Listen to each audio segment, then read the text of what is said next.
Waziiraa Shee Bayyaan jedhamti shamarree ol adeemtuu karaa seeraan alaa gara Saawud Arabiyaa deemuun akkuma shamarran kaanii jireenya mo'achuuf carraaqxudha.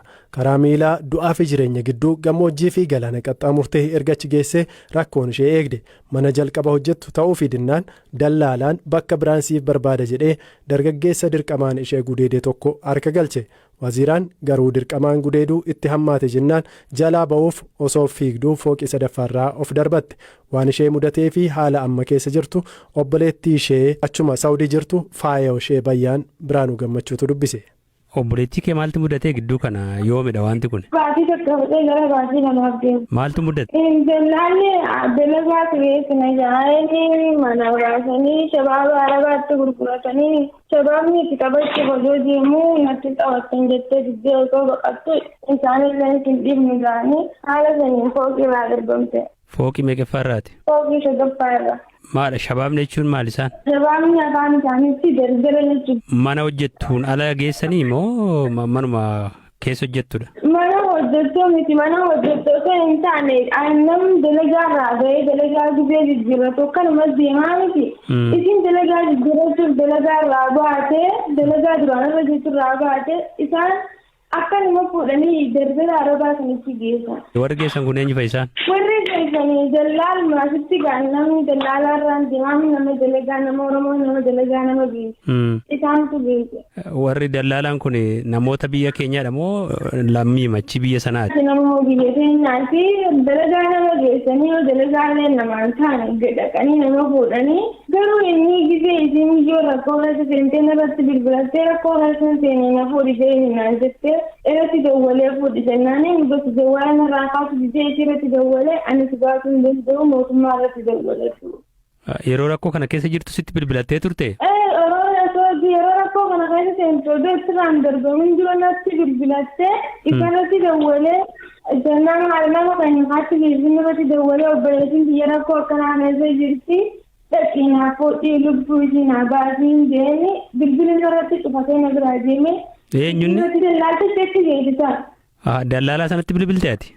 Dallaala sanatti bilbilee bilbila irratti cufatee kutee isii irratti bilbilee ani si baasuu hin danda'u mootummaa irratti dawwaladhu naan jeesse. Mootummaatti immoo jechuu dandeessire isheen seeraan ala deemte moo karaa seeraa deemte? Karaa seeraan ala deemte dawwalattu mootummaa irratti dawwalattu illee dhaqanii fuudhuuf hin dandeenye hin qabdu bilbilillee irraa fuudhanii tura. Arabsitti tumasanii irraa fuudhe. Amma maal keessa jirti isheen obboleettiin kee? Amma waan isheen keessa jirtu waan tokko waan irraa beeku qabu gaafa awwaala mana san dhayitu mana hafamaa san dhayitu naa bilbiltee dubbisee ture san booda namni duraan bilbilan isheen dubbisiisellee bilbilan irraan kaasu ammaaf lubbuun hin jirti hin jirtu waan irraa beeku waan takka hin qabu. Qaamni harka hundi dadhabee jira qaamni hidhamtee jirti. Amma namichi bilbila irraa fudhatee hin deebisnee fudhatee ma badee? Hin deebisne bilbila waan takka hin deebisne bilbila maallaqa isheen mana dalagaatti dura dalagattee dursee harkaa qabdu irraa fudhatee waan takka hin deebisne. Walumaan deemta moo obboleettii kee wajjin? Adda adda keenyadha. Isheen dhufte hin turre dhiyoon sana dhuftee garuu hundi kana jira hin jira. Qotisuu keeti moo hangafa isheen? Narraan dhalatte hangafa hanaa narraan dhalatte. Sirra dhalatte? Narraan dhalatte. Maatiin kiyyaanatti dawwalanii na gaafatanii awwaan maatii biyyaa jechuun beeku maatiin biyyaa osoo biyyaa bu'aa jiranii. Maatiitti biyyaasitti dawwalanii? Natti dawwalanii akkam taatee waan isin dirra jirtuun biitaan sana waan waan irraa deemuun qabu. Umriin ishee meeqa ta'a? Umriin ishee shimmaan ammalee waan duruu 18 taatu garuu. 18 illee hin guunne? 18 hin guunne 18 taatu. Waggaa meeqa keessatti erga deemte Saawudii? Waggaa akka hin geenye garganaaree fudhatte. Ani duran deemee ani waggaa gadi guuteen jira isin hin geenye ganaadha. Yeroo dhufte wal argataniittu achitti? Yeroo awwaala dhuftu wal agarree ture manumaadhaan nama jiru bakkuma dalagaa kanatti asitti na bira dhuftee agarree ture wal agarree. Ergasii walitti deddeebitanii waliin argine? Gisee tokko wal argine malee waliin argine. Amma ati baatee dhaqxee ilaaluudhaafis hin dandeenye iddee ishees hin beektu moo hayyama dhan qabdu moo?